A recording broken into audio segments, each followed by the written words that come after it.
Olá, seja muito bem-vindo a mais uma videoaula do nosso canal. Hoje trataremos da hibridização de orbitais, conceitos fundamentais e o caso do carbono.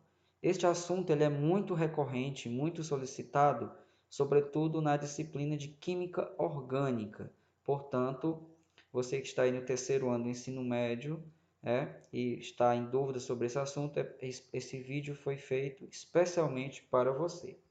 Este que vos fala é o professor Sebastião Júnior Teixeira Vasconcelos, diretamente do IFCE Campus de Tapipoca.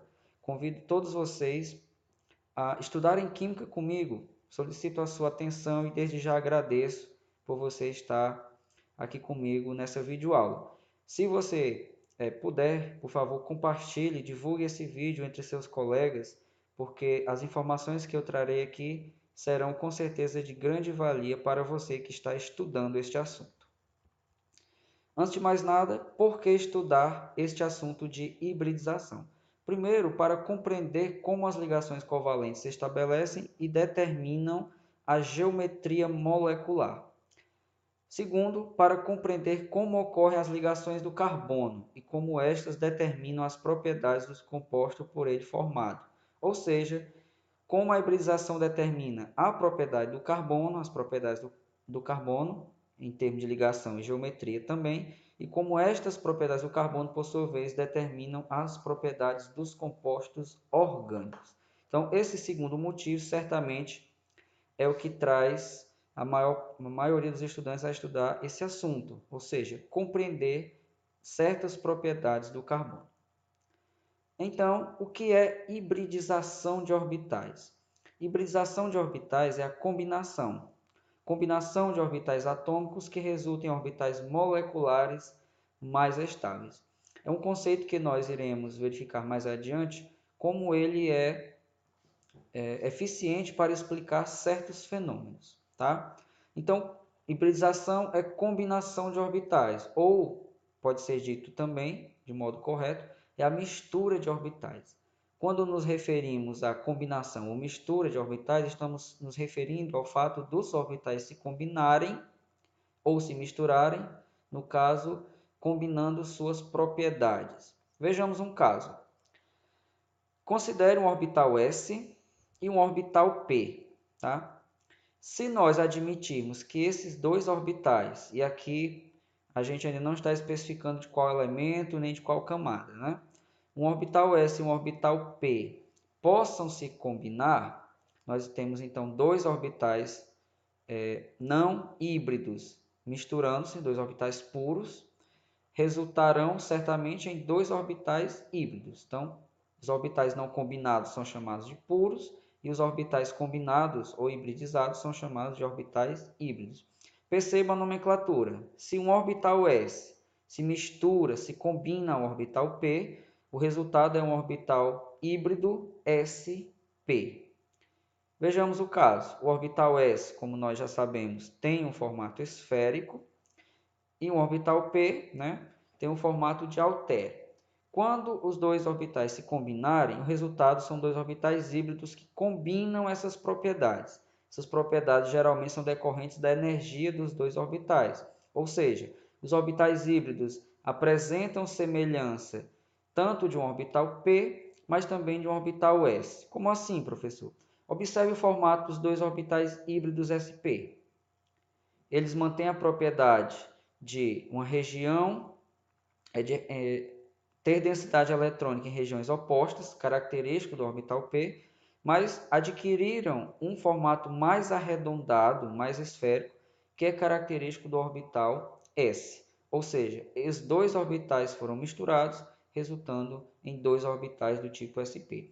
Esses dois orbitais sp possuem orientação espacial específica, própria e característica, que no caso irá determinar a geometria da ligação. Então, aqui nós temos então dois orbitais opostos, essa geometria ela é do tipo linear.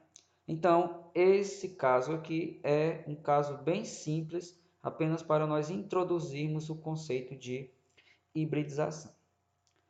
Ponto 2. Antes de aprofundarmos o estudo da hibridização e verificarmos realmente como esse fenômeno acontece, nós precisamos estudar primeiro a teoria da ligação de valência, abreviada por TLV. Tá? Essa teoria ela é muito ampla, muito profunda.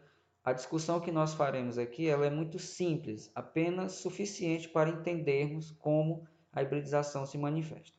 Vamos lá? Então, a hibridização explica alguns casos de ligações e geometrias moleculares não previstos pela teoria de ligação de valência convencional. Na verdade, a hibridização ela pertence à teoria de ligação de valência. Ela é apenas um conceito que surgiu para explicar ou para determinar de modo mais específico alguns casos que os princípios básicos da teoria da ligação de valência não conseguiam prever. Então, o caso que certamente mais famoso ou mais conhecido é o caso da tetravalência equivalente do carbono. O que é isso?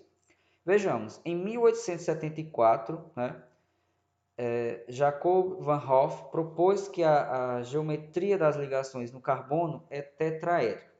Vale notar essa data, esse ano, onde é que não se tinha ainda uma elucidação precisa de como as ligações químicas são formadas. Então, Van 't Hoff conseguiu provar que o carbono devia ter geometria tetraédrica fazendo experimentos de reações. E ele confirmou então que o carbono possui a geometria tetraédrica. Posteriormente, isso foi comprovado já por diversas outras pessoas, tá? Então, o carbono, no exemplo dessa molécula, carbono ligado a hidrogênio, tem-se a questão da tetravalência do carbono, ou seja, o carbono faz sempre as 4 ligações para estabilizar e alcançar o seu octeto. O que Van 't Hoff inovou nesse sentido foi demonstrar que a geometria dessas ligações é no formato tetraédrico. O que Van 't Hoff propôs em 1874 teve consequências drásticas dali em diante. Uma das consequências, certamente, é o fato de esses 4 ligantes serem iguais, já que o ângulo de ligação é constante, tá? E a força da ligação também é a mesma. Veremos isso um pouco mais adiante. Na década de 1930, as teorias de ligação química sofreram melhorias, especialmente a da ligação covalente. E devemos isso a um químico conhecido como Linus Pauling, que foi ele quem propôs a teoria da ligação de valência. Resumindo a teoria em poucas palavras, a TLV tem como pressuposto mais importante que a ligação covalente ocorre quando elétrons de spins opostos são compartilhados entre átomos distintos, preenchendo um orbital. E esse orbital, então, passa a constituir a ligação química entre os dois átomos. Como assim? Então, a ligação covalente ela corresponde a uma sobreposição de orbitais semipreenchidos. Temos aqui um exemplo, a formação da molécula de hidrogênio. Então, temos 2 átomos de hidrogênio isolados. Cada átomo de hidrogênio, por possuir apenas um elétron em sua camada de valência, possui apenas um subnível semi-preenchido, que é o subnível 1s, cada um com seu elétron. Se houver uma ligação entre esses 2 átomos, essa ligação vai ser fruto do emparelhamento dos spins, dos elétrons dos 2 átomos. Para haver emparelhamento dos elétrons, é necessário que eles possuam spins contrários. Então, aqui nós temos a ligação química entre os 2 átomos de hidrogênio, que constituem a molécula de gás hidrogênio, fórmula química H2. A teoria da ligação de valência ela estabelece que para haver a ligação é necessário haver elétrons desemparelhados e que quando a ligação ocorre, esses elétrons estão emparelhados com spins contrários. Ainda prevê-se 2 tipos de superposição de orbitais. Essas superposições podem ser do tipo frontal ou do tipo lateral. Superposição frontal de orbitais origina as chamadas ligações sigma. Como são as superposições frontais? Ora, são aquelas onde os orbitais eles têm contato, né? Contato frontal entre si. Pode ocorrer entre dois orbitais s, como foi o caso aqui do hidrogênio que nós acabamos de ver. Então, dois orbitais s interagem entre si frontalmente e a ligação formada entre eles recebe a denominação especial de ligação sigma. Pode acontecer também entre um orbital do tipo S e um orbital do tipo P, aqui está, e também pode acontecer entre orbitais do tipo P. Eu estou destacando os orbitais S e P porque são os orbitais mais simples e aqueles que de fato nós iremos trabalhar, né, que certamente você também que está me ouvindo vai se deparar mais comumente. Mas esse tipo de ligação, logicamente, pode também ocorrer para os outros dois tipos de orbitais que eu não mencionei. Os orbitais do tipo D e os orbitais do tipo F. Então, não é restrito de apenas orbitais sp. Os casos sp são os mais comuns. E a superposição lateral, que origina a chamada ligação π. Essa pode acontecer, por exemplo, entre dois orbitais do tipo P. Percebam que, diferentemente desses dois aqui, que originam a ligação π, os lóbulos do orbital se mantêm no mesmo eixo, não é isso? No caso aqui o eixo x, e a superposição é frontal. Aqui nós temos dois orbitais que não se comunicam pelo mesmo eixo. No caso, os lóbulos dos orbitais não se comunicam pelo mesmo eixo, mas sim lateralmente, né? Ortogonalmente. E a interação ela não é frontal, ela é apenas lateral. Se eu te perguntasse agora, qual das duas ligações deve ser mais forte? Será que você teria uma resposta para me dar? Vejamos. Ora, a superposição frontal deve resultar em uma ligação mais forte, já que a interação é mais forte, porque os orbitais interagem mais intensamente. Você está correto, a ligação sigma é mais forte que a ligação π, porque a interação frontal não superpõe fortemente os orbitais, os elétrons dos orbitais, apenas de modo mais fraco do que a superposição frontal. Como consequência direta, a ligação sigma é mais forte do que a ligação do tipo π. Temos um exemplo claro para a gente visualizar a formação de ligações sigma e ligações π. É o caso da formação da molécula de gás oxigênio, molécula O2. Como acontece? Ora, a molécula de O2 é formada pela a ligação, né, entre dois átomos de oxigênio. Beleza, para a gente poder prever alguma coisa, nós estamos falando de uma teoria de ligação de valência, certamente o que vai determinar aqui são os elétrons da última camada do oxigênio, ou seja, os elétrons da camada de valência. Então, precisamos fazer a distribuição eletrônica do oxigênio. Se você não se recorda, tá aqui, coloco para você ver o diagrama de Linus-Pauling. Destacado aqui, eu coloco, né, mais escuro, a distribuição dos elétrons na última camada, que é a camada de valência. Então, percebo, o oxigênio possui dois elétrons na primeira camada, que não vão participar da ligação, e 6 elétrons na última camada, que é a segunda, a camada de valência. Como podemos racionalizar essa questão da ligação? Se observarmos a distribuição dos elétrons ao longo dos orbitais aqui da última camada. Então, subnível 2s, totalmente preenchido, e o subnível 2p possui essa distribuição aqui. Caso você não se recorda como se faz a distribuição, lembre-se dos dois princípios, né? A regra de Rand e o princípio de Linus-Pauling, tá? Princípio de Pauli, perdão, princípio da exclusão de Pauli. Ou seja, o princípio de Pauli vai dizer que dois elétrons só podem ocupar o mesmo orbital se tiverem spins opostos. Esse é o princípio da exclusão de Pauli. E a regra de Rand manda você colocar um elétron em cada orbital, ou seja, ocupar cada orbital com um elétron, deixar os elétrons desemparelhados, e só então acrescentar o segundo elétron, tá? Então, aplicando aqui para o 2s, primeiro elétron, depois o segundo. E para o 2p, primeiro elétron, segundo elétron, terceiro elétron, quarto elétron. O mesmo se repete para o outro átomo de hidrogênio.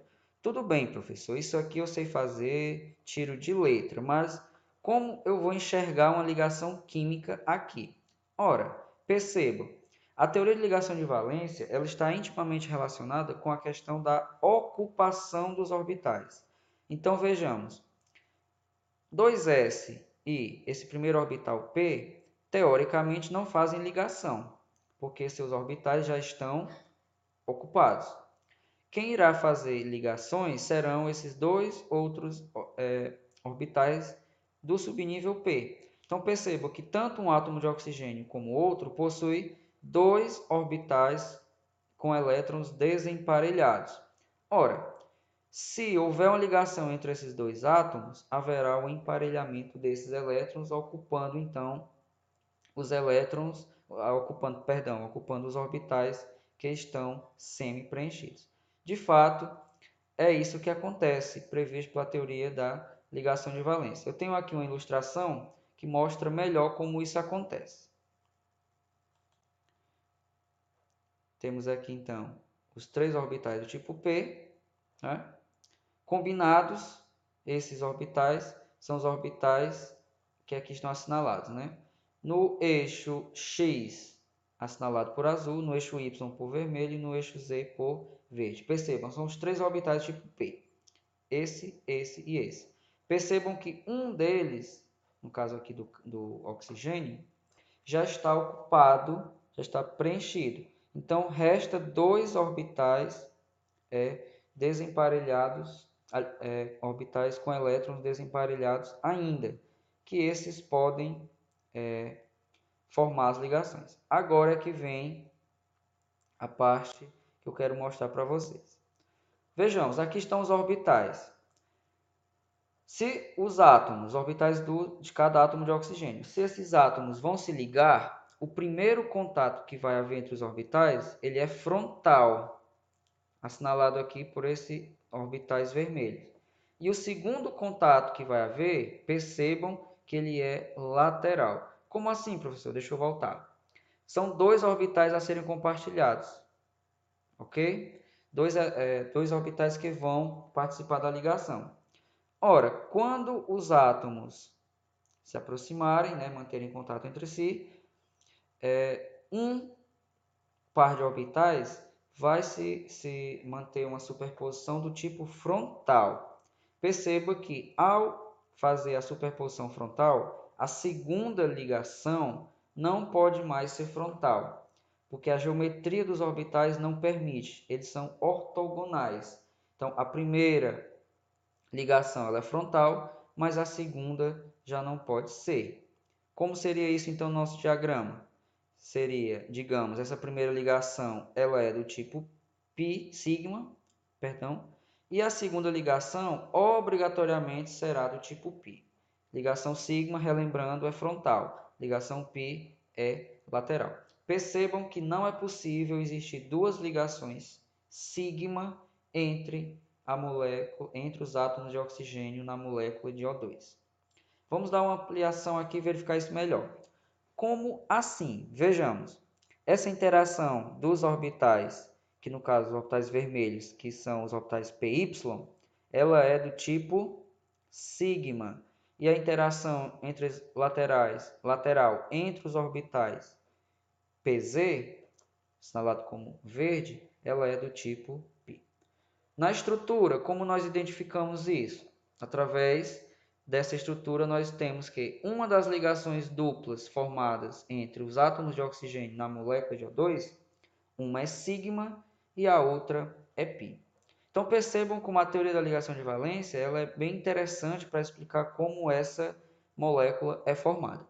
Porém, devo dizer a vocês que existem outras teorias, como é o caso da teoria do orbital molecular, que ela explica de modo mais preciso e mais, digamos, corretamente o que de fato acontece em uma ligação, como é o caso aqui do oxigênio. Lembrando que a teoria de ligação de valência é uma teoria que serviu de base para outras teorias mais elaboradas. Portanto, hoje existem teorias muito mais complexas, muito mais profundas, que explicam ligações como essa.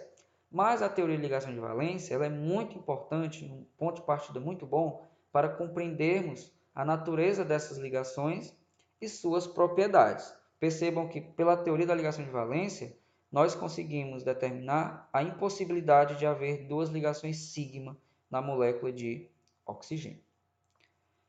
Mais especificamente, vamos agora entrar ao caso do elemento carbono, que é certamente o ponto principal de nossa aula. Segundo a teoria da ligação de valência convencional, vamos fazer o mesmo raciocínio que fizemos para o oxigênio agora para o carbono. Vamos pegar um átomo de carbono e tentar prever quantas ligações esse átomo pode fazer com outros elementos. Para isso, pegamos mais uma vez a sua distribuição eletrônica e já destaco aqui os elétrons dos subníveis na camada de valência e faço aqui então o esboço dos elétrons nos orbitais da camada de valência, ok?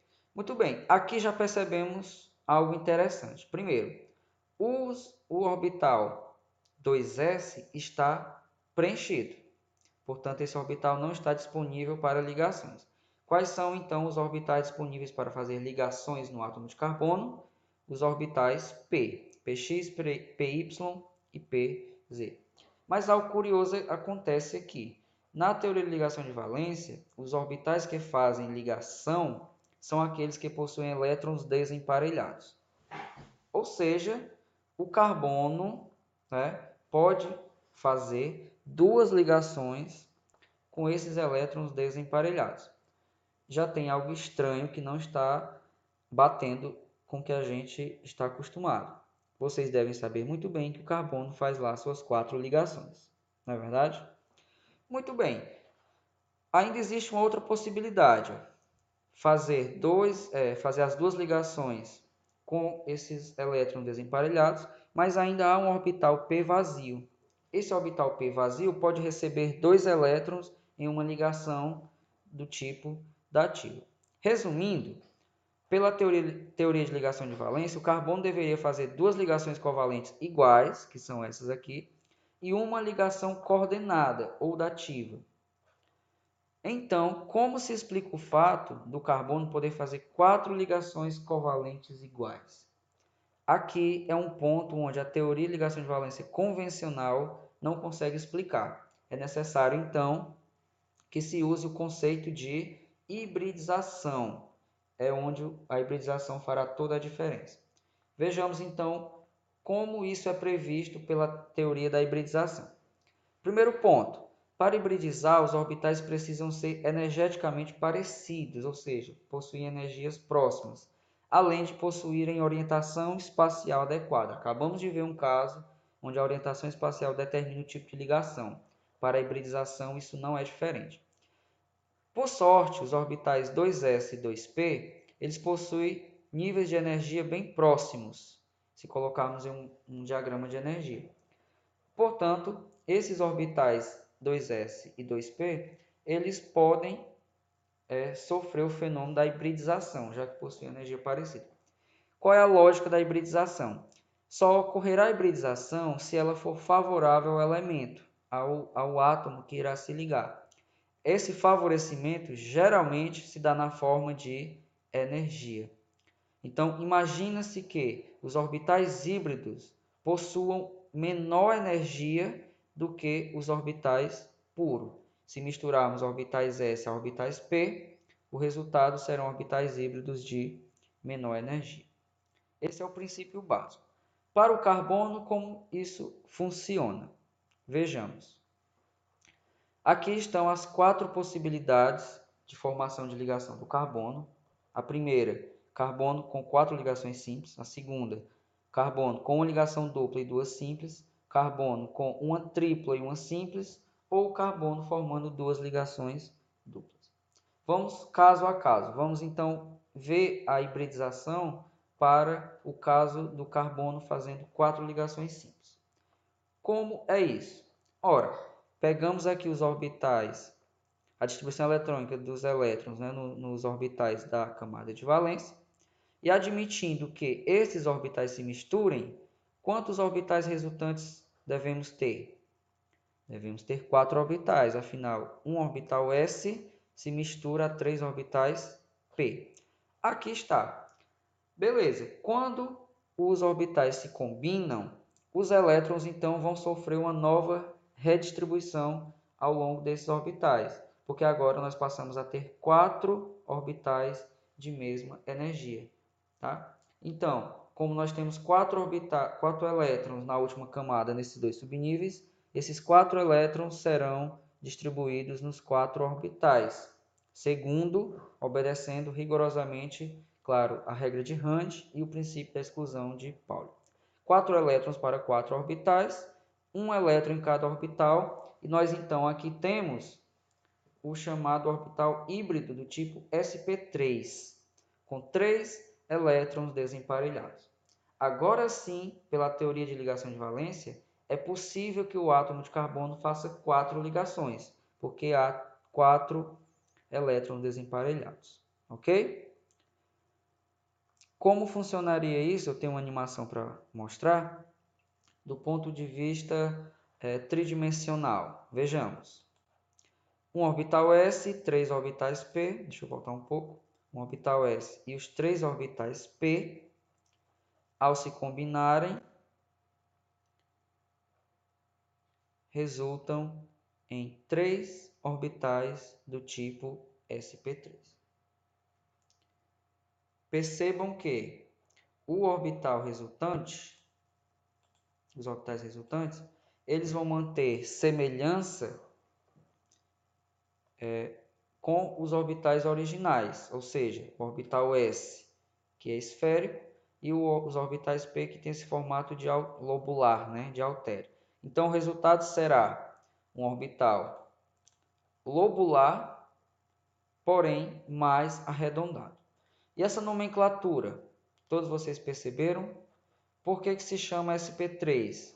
Porque estão sendo misturados um orbital do tipo S a 3 orbitais do tipo P.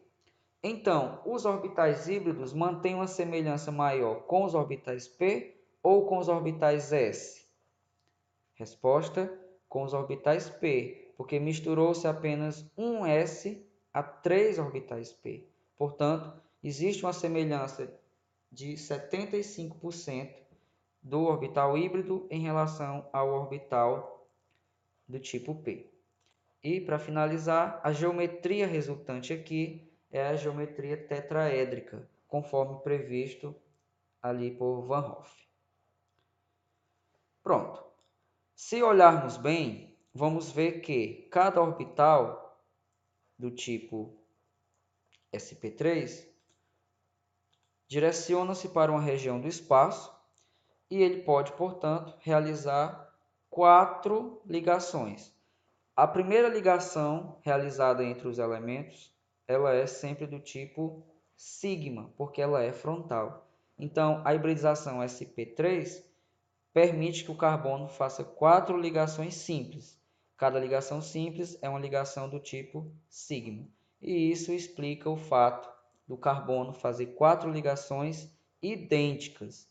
Todas elas são iguais, com a mesma energia, mesmo tamanho, etc. Porque todas elas são ligações do tipo sigma. O segundo caso de hibridização ocorre para quando o carbono realiza uma ligação dupla, né? Quando há uma ligação múltipla, que no caso é uma ligação dupla. Como racionalizar esse tipo de hibridização? Vejamos, antes de mais nada, vamos retornar aqui. Ora, uma ligação dupla pressupõe que o carbono se liga, faz 2 ligações com o mesmo elemento. Se você recordar do que eu falei há pouco, que a primeira ligação ela é frontal e a segunda, obrigatoriamente, ela tem que ser lateral, você vai perceber de cara que a primeira ligação é sigma e a segunda é π. A ligação π, por ser lateral, ela não pode ser feita por um orbital híbrido. Ela tem que ser feita por um orbital p puro. Então, se existe uma ligação dupla no carbono, essa segunda ligação, a segunda ligação, a ligação múltipla, ela tem que ser feita por um orbital p puro, porque somente ele, deixa eu voltar, somente eles possuem geometria ortogonal que permite fazer essas interações laterais. Então, para cada ligação múltipla, certamente será necessário um orbital p. Esse orbital p, ele não participa da hibridização, porque ele é preciso que ele permaneça puro. Então, hibridizou-se um orbital s a dois orbitais p. Qual o nome da hibridização? Já já vamos descobrir, tá? Então, percebam, os 4 elétrons da última camada, da camada de valência, sendo distribuído entre os 4 orbitais. Você pode me perguntar, professor, por que eu não distribuí logo entre os 3 aqui e deixei o P vazio? Porque a diferença de energia é muito pequena. Os elétrons só vão se segregar em orbitais distintos se a diferença de energia for considerável. Se a diferença for pequena, eles vão ocupar todos os orbitais, né, seguindo a regra de Hunt. O nome do orbital híbrido é sp2, justamente porque um orbital s hibridizou-se a dois orbitais do tipo p, sp2. E resta aqui um orbital p puro, que ele é quem vai fazer a ligação do tipo π. Vejamos a animação como isso se dá. Aqui está o orbital s e aqui os dois orbitais do tipo p. Vejamos. Quando ocorre a mistura, as propriedades dos orbitais se combinam e você passa a ter, então, 3 orbitais híbridos sp2, que aqui estão, e mais um orbital p puro, que não se misturou. Isso acontece, então, quando se tem uma ligação dupla. Então, vejamos, as duas ligações simples do carbono dessa estrutura são todas sigma. Uma das ligações duplas, né, a primeira delas, também é sigma, porque a primeira ligação estabelecida entre dois átomos ela é sempre frontal, ok? Sigma. Já a segunda não é frontal, ela é lateral, portanto ela é do tipo π. A geometria resultante de uma hibridização sp2 no carbono é uma geometria trigonal plana, como é o caso dessa molécula aqui. Carbono ligado ao oxigênio e ligado aqui por ligação simples ao hidrogênio, que no caso é a molécula do ácido fórmico. Mas formaldeído, perdão. Tá?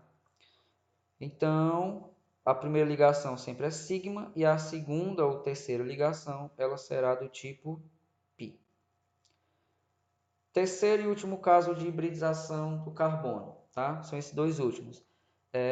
Quando há duas ligações múltiplas, ou seja, nós temos uma tripla ligação e uma ligação simples, ou então quando ocorre duas ligações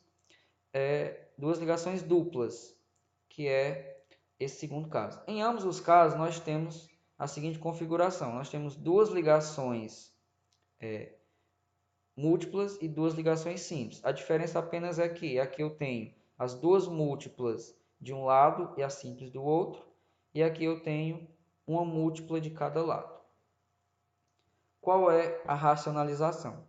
Ora, se você entendeu que para cada ligação π feita é necessário um orbital p puro, certamente aqui você vai entender que para fazer duas ligações múltiplas, duas ligações laterais, é necessário que existam dois orbitais p puros. Portanto, a mistura, a hibridização apenas de um orbital s a um orbital p. E resta ainda dois orbitais p não misturados. A distribuição dos elétrons também leva a 4 ligações, porque dois orbitais vão ser do tipo híbrido sp e dois orbitais semi-preenchidos do tipo P, ok? Então, teremos 4 elétrons desemparelhados que resultam em 4 ligações. O que muda é a natureza das ligações. Em vez de ter 4 ligações simples, nós teremos duas simples, né? E também duas ligações do tipo múltipla, resultando aí em uma diversidade de ligações. Então, só corrigindo, não é correto você dizer ligação simples e ligação dupla, né? No caso aqui que eu estou colocando. Vejamos. Por exemplo, aqui, uma simples e uma dupla. Uma simples e uma dupla. Vamos consertar esse termo, tá? Dupla, dupla. Tripla, simples. A primeira ligação, ela é sigma. A segunda, pi. Então, a primeira ligação ela é simples, professor? Não. A primeira ligação ela é sigma. Se houver uma segunda, os dois pares de elétrons compartilhados formam uma única ligação, uma ligação dupla. E aqui, os três pares de elétrons compartilhados vão formar apenas uma ligação, que é uma ligação tripla. Agora, a primeira ligação estabelecida ela é sigma, a segunda, pi. Então, voltando para o exemplo, vamos ver aqui na animação como ocorre a mistura de um orbital S a um orbital P. Vejamos. O orbital resultante do tipo SP, né, guarda um pouco ainda da semelhança de cada orbital que ele originou. E nós temos aqui então os dois casos possíveis de ligações múltiplas no carbono, né, onde ele vai ter duas ligações π, duas ligações sigma e duas ligações também do tipo π. Confira. Ligação simples, sigma. Primeira ligação múltipla, primeira ligação da ligação múltipla é sigma e as demais todas π, tá? Aqui o mesmo raciocínio. A primeira ligação da ligação múltipla é sigma e da segunda em diante ela é sempre do tipo π. A geometria dessas moléculas, como nós podemos ver, ela não pode ser outra, ela é apenas linear. Então percebam que, apesar de o carbono possuir uma considerável versatilidade em termos de ligação, devido ao fato de poder fazer ligação simples, dupla e tripla, ele não possui muita versatilidade ou muita diversidade de geometria. Existem apenas 3 geometrias possíveis para o átomo de carbono. Quais são elas? A geometria tetraédrica para a hibridização sp3, a geometria, retornemos para verificar. A geometria tetraédrica para a hibridização sp3, a geometria trigonal planar para a hibridização sp2 e a geometria linear para a hibridização sp. Muito bem, então esse é o princípio básico, tá? Existe muito mais coisa a ser dita, muita mais teoria a ser mencionada ainda, outros exemplos. Uma coisa que não posso esquecer de falar, que existem outras hibridizações possíveis. Nós mencionamos as hibridizações entre S e P, orbitais sp, mas é possível existir hibridização entre orbitais s, p e também orbitais do tipo d, tá? Que são as mais conhecidas. Então, as hibridizações SPD, elas vão nos permitir explicar ligações acima de 4, né? Elementos que fazem acima de 4 ligações. Existem aí uma grande quantidade de exemplos. Quem se interessar pode aprofundar mais esse estudo buscando outras fontes. Nosso objetivo aqui não é explorar essas hibridizações, mas dar subsídio básico para a compreensão dos conceitos fundamentais de hibridização. Ou seja, nós vamos nos limitar às hibridizações entre os orbitais S e os orbitais P. Para fechar, trago aqui uma revisão, na verdade um problema, para nós vermos, né, através de um problema, como isso tudo se comporta. Então vejamos. Dada a seguinte estrutura, indique a hibridização de cada átomo de carbono, assim como a geometria das ligações. Aqui está a estrutura. Primeiro passo, vejamos. De estrutura, vocês já devem estar familiarizados. Esse tipo de estrutura de linha, né, nós precisamos saber aqui identificar os átomos presentes, identificar onde está o átomo de carbono e onde estão os átomos dos demais elementos. Feito isto, né, o primeiro passo, a gente precisa então identificar como os átomos de carbono estão ligados e a quem eles estão ligados e como estão ligados. Para a partir daí, então, nós identificarmos a natureza da ligação e a partir da natureza dessa ligação a gente poder então prever qual é a hibridização que o carbono faz e assim também a sua geometria. Então, como sugestão para resolver o problema, é interessante que nós coloquemos aqui todos os átomos que estão ligados, né? E, respectivamente, a quem eles estão ligados. Então, eu sugiro que transformemos essa estrutura de linha em uma estrutura mais perceptível, né? Você pode fazer a estrutura completa, colocando todos os átomos de carbono, hidrogênio, oxigênio e nitrogênio, mas basta que a gente perceba quantos átomos, né? Qual tipo de ligação que o carbono está fazendo. Depois é importante a gente numerar cada átomo desse para poder fazer a associação correta. Percebam a existência de 10 átomos de carbono nessa cadeia carbônica. Então, o átomo 1 de carbono, ele é de hibridização do tipo sp2. Por que a gente identifica uma ligação do tipo sp2? Porque há uma ligação dupla nesse átomo de carbono. Tá? Se há uma ligação dupla, há um orbital p que não foi misturado. Portanto, a hibridização envolveu apenas um orbital s e um orbital p. Qual é a geometria? Trigonal plano. O mesmo ocorre com o carbono do tipo 2, porque, vejamos, ele também faz uma ligação dupla, né? Essa ligação dupla faz com que um dos orbitais p não se misture e a hibridização ocorrerá apenas entre um orbital s e dois orbitais p. A geometria é a mesma. Se a gente olhar para o carbono 4, 5 e 6, carbono 3, 4, 5 e 6, nós vamos perceber o mesmo padrão. Na verdade, esses carbonos constituem esse anel aromático. E todos os carbonos do anel aromático têm hibridização do tipo sp2. Isso vai variar a partir do carbono 7. Qual a hibridização do carbono assinalado como 7? Qual a sua resposta? Pense um pouco. Ora, esse carbono está realizando 4 ligações simples. Portanto, para formar as 4 ligações simples, um orbital s foi misturado aos 3 orbitais do tipo p. Portanto, a hibridização é do tipo sp3 e a geometria tetraédrica. O carbono 8, a semelhança dos carbonos de 1 a 6, faz uma dupla ligação, certo? A primeira ligação múltipla, ou seja, o primeiro traço a ser feito na estrutura, corresponde a uma ligação múltipla.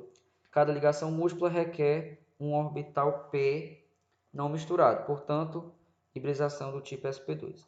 O carbono assinalado como 9 também tem hibridização sp3, a semelhança do 7. E o carbono do tipo 10, que faz uma ligação tripla, ou seja, uma ligação sigma e duas ligações pi, tem geometria, aliás, tem hibridização do tipo sp e geometria do tipo linear. Então, percebam como é simples, não é complicado, e através desse exemplo nós já podemos aqui identificar hibridizações e também geometrias. E nunca se esqueça, ligação simples ou a primeira ligação estabelecida entre os elementos, ela sempre será do tipo sigma. A segunda ou a terceira ligação estabelecida entre os elementos, ela será do tipo π. Para finalizar o exemplo, eu tenho aqui a estrutura tridimensional da molécula, tá? Para que vocês possam comparar e identificar esses centros, onde os átomos de carbono têm geometrias diferentes. Então, vamos memorizar aqui. No anel aromático, a geometria é trigonal plana, ou seja, aqui nós temos uma geometria planar. Os carbonos 7 e 8, perdão, 7 e 9 são tetraédricos e o carbono 10 ele é linear. Com essa estrutura da molécula, a gente consegue perceber isso claramente. O anel aromático é plano, os carbonos 7 e 9 são tetraédricos.